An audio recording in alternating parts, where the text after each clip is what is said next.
My name is Dr. Brad Schaefer. My name is Felipe Proaño. I'm Cohen Collier.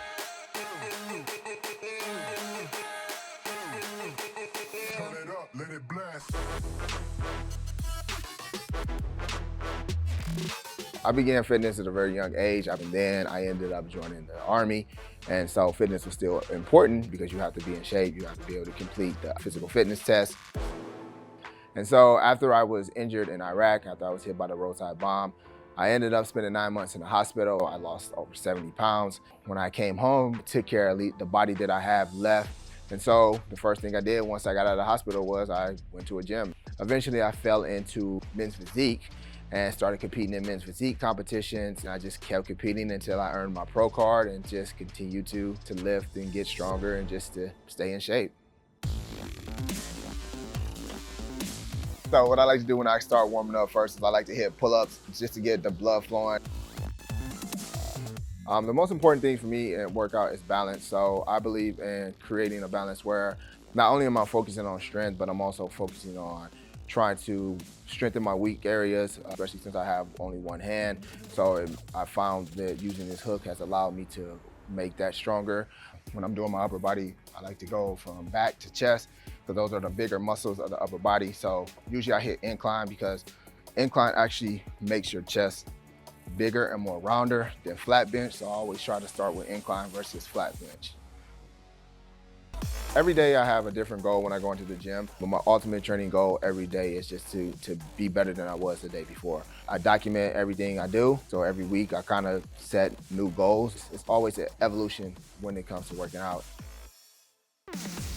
One of my go-to exercises when I'm working on my lower body is always one of the fundamentals of all weightlifting is squats. So usually I do squats without shoes on. So one reason is because one leg is shorter than the other after the accident, so it kind of helps keep me balanced, and so also keeping my feet planted into the ground when I squat. I'm a history teacher, but I am a track coach too, so I do implement a lot of things as far as eating a healthy breakfast, making sure that they eat the proper things in the morning, like hot Cheetos and honey buns do not count as breakfast.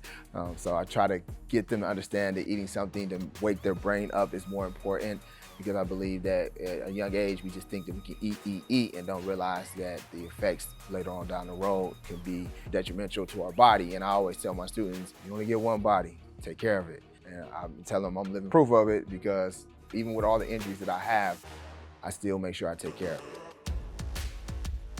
When it comes to climbing and mountaineering, you have many factors that you can't control, but you can control one, which is to be as fit as possible, to face the terrain, to face that adversity. That's where my background in fitness comes from.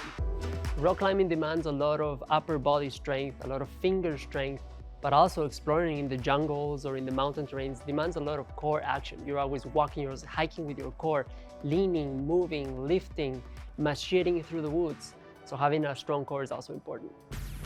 I got into climbing because I started climbing the mountains of my home country, Ecuador, which has huge, majestic mountains, and that led me to the sport of rock climbing. And then I started climbing walls that had never been climbed by anyone, putting up what's called a first ascent, traveling that terrain of our planet for the first time in history. My workouts are mostly focused on strength and conditioning, creating a big base that then you can apply in different activities. A lot of a transition of movement into related activities with the outdoors, not necessarily hypertrophy, but a lot of strength and conditioning. This exercise is actually a combo for the biceps and other parts of the upper arms. We're gonna grab some moderately weighted dumbbells. We're gonna lose that back stability and repeat the exercise without the back support. Try to count to 8 reps. And then the final part of this exercise, we're actually gonna lean forward and we can engage our biceps in another angle.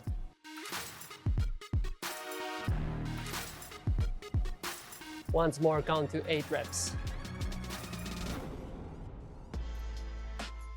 Rock climbing can be risky business for sure. Your decision making has to be very fast and very accurate. There's many things that could go wrong, including weather, including having accidents, especially in remote locations in foreign countries.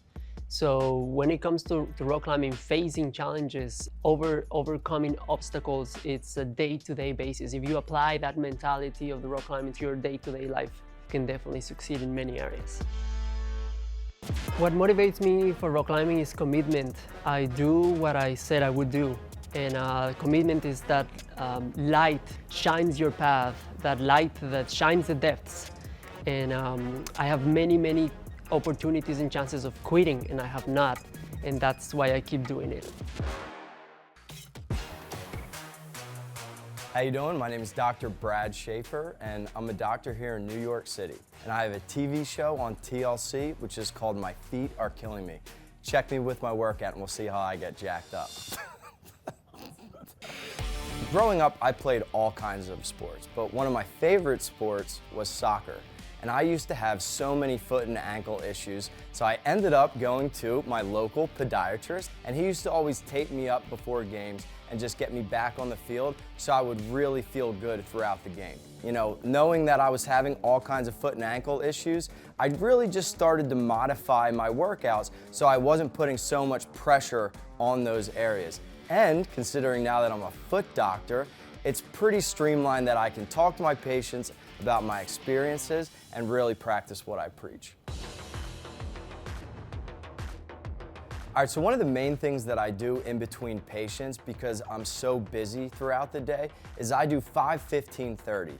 And that's 5 pull-ups, 15 push-ups, and 30 squats. And I'll do that for a set of 10, trying to beat my time each time throughout the work week and day. So the first thing that I do is I'll do 5 pull-ups, and I'll make sure that I do them standard or I can do them reversed. Really, whenever I'm fatiguing, I'll just switch it up, because at the end of the day, I just want to beat my time through the next round. The next thing I do is 15 push-ups. So I'll make sure that I go down on the ground and really get a full range of motion while locking out my elbows each time. But again, I'm trying to beat my time. So I want to make sure that I'm efficient and also make sure that I get a good pump out of that. The next thing that I do is I do 30 squats, and I want to really make sure I go down to 90 degrees and then explode up.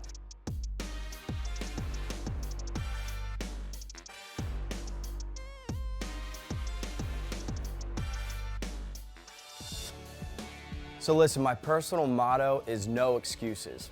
You can go through a workout, you can feel fatigued, just mentally prepare yourself for no excuses, and you can definitely crush each workout.